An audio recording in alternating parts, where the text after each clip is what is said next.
Magandang hapon sa ating lahat na update sa magiging lagay na ating panahon. Huli natin namataan yung minomonitor nating low pressure area sa layong 490 km silangan ng Itbay at Batanes.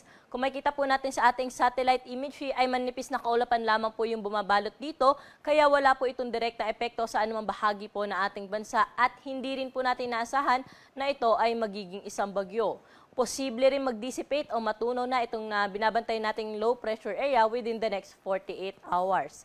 Samantala, yung habagat naman patuloy pa rin nakaka-apekto sa may kanlurang bahagi ng Southern Luzon, Visayas at Mindanao. Kaya asahan po natin ngayong gabi ang maulan na panahon dito sa Metro Manila, pati na rin sa bahagi ng Pangasinan, Central Luzon, Calabarzon, Mimaropa, buong bahagi po ng Visayas, pati na rin po sa Bicol Region, may mga pag-ulan din po tayo ngayong gabi.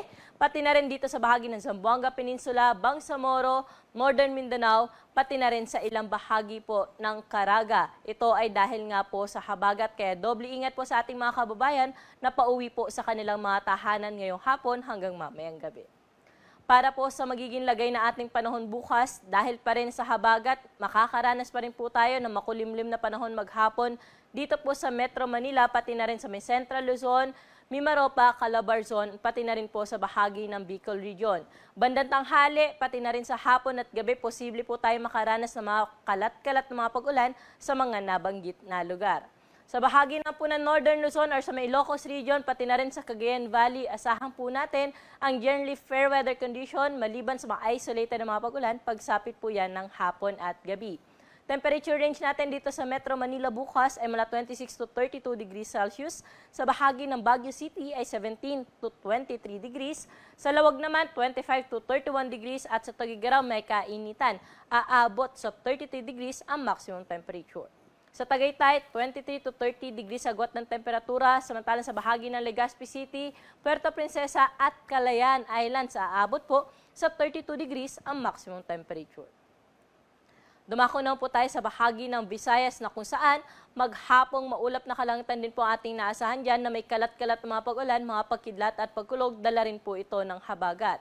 Sa bahagi ng Iloilo at sa Tacloban, 26 to 32 degrees Celsius agwat ng temperatura bukas, samantalang sa Metro Cebu ay 25 to 31 degrees Celsius.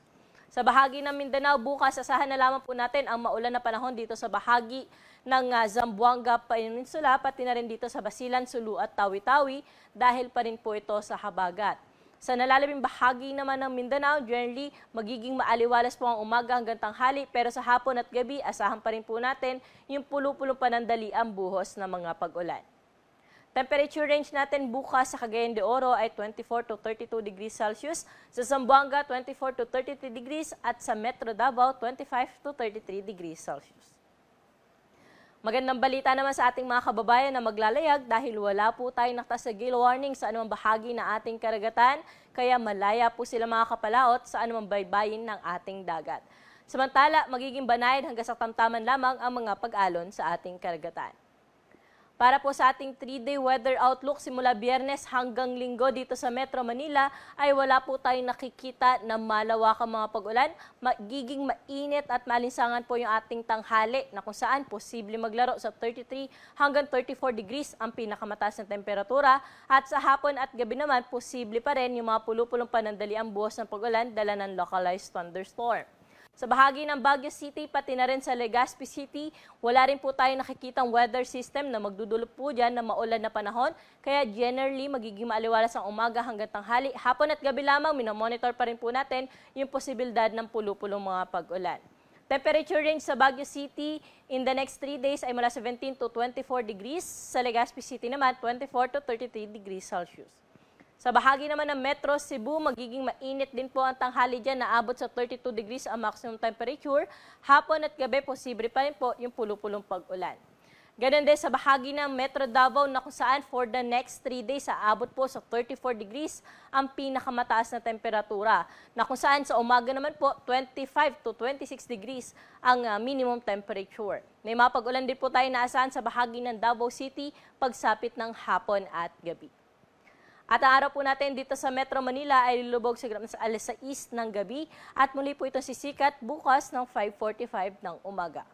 Para sa karagdagang impormasyon ukol sa lagay nating panahon, mangyaring i-like at i-follow kami sa aming social media accounts sa DOST_Pag-asa at bisitahin na aming website sa bagong.pag-asa.dost.gov.ph. At yan po ang latest dito sa Weather Forecasting Center. Ako po si Ana Cloren Horda. Magandang hapon.